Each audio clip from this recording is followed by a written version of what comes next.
નામ ફેનિલ અહેમદભાઈ છોવાળા છે. સતી માતા યુવક મંડળ દ્વારા શ્રીરામ કપનું આયોજન કરીએ છીએ અમે છેલ્લા 7 વર્ષથી, ને કોઈ વિરોધ થતો છે નહીં, ને તદ્દન અમે એન્ટ્રી ફી ફ્રીમાં રમાડીએ છીએ, કોઈની પાસે પણ ચાર્જ લેતા નથી.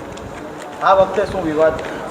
આ વખતમાં વિવાદમાં એવું છે કે વડોદરા વોરિયર્સની એક ટીમ છે, એ લોકોએ મરાઠા વોરિયર્સ વિજેતા ટીમ થયેલી છે, ને ટફ એન્ડ કન્ડિશનનું પાલન એ લોકોએ અમારું કર્યું નથી.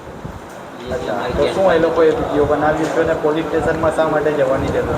એ લોકોએ વિનિંગ થઈને જે અમને ઇનામ આપ્યા છે એનો બહિષ્કાર કર્યો અને 25,000 રૂપિયાની માંગણી કરી છે.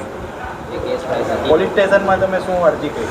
પોલીસ સ્ટેશનમાં મેં અરજી કરેલી છે, જે તમે આ જોઈ શકો છો. આ કાચી એક અરજી કરેલી છે. કાલ સવાર સુધીમાં એ લોકોનો માફીનો વિડીયો નહીં આવશે તો અમે કાયદેસરના કાલે પગલાં લેવાના છે.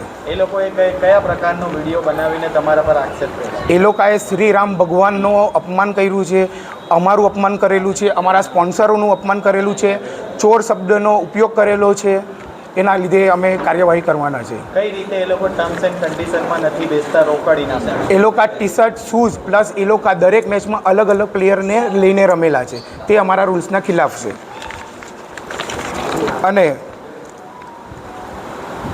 વ્રિજેશ ખરાડી કરીને વડોદરાનો એક બ્લોકર છે, વ્રિજેશ ખરાડી કરીને, એને અમે નમ્ર વિનંતી કરીએ છીએ કાલ સુધીમાં એનો માફીનો વિડીયો નહીં આવશે તો અમે ભારે વિરોધ પ્રદર્શન કરશું કાલે પોલીસ સ્ટેશનમાં. સમાધાન પર હાથ લાંબો કરશો તો તમે સમાધાન કરશો?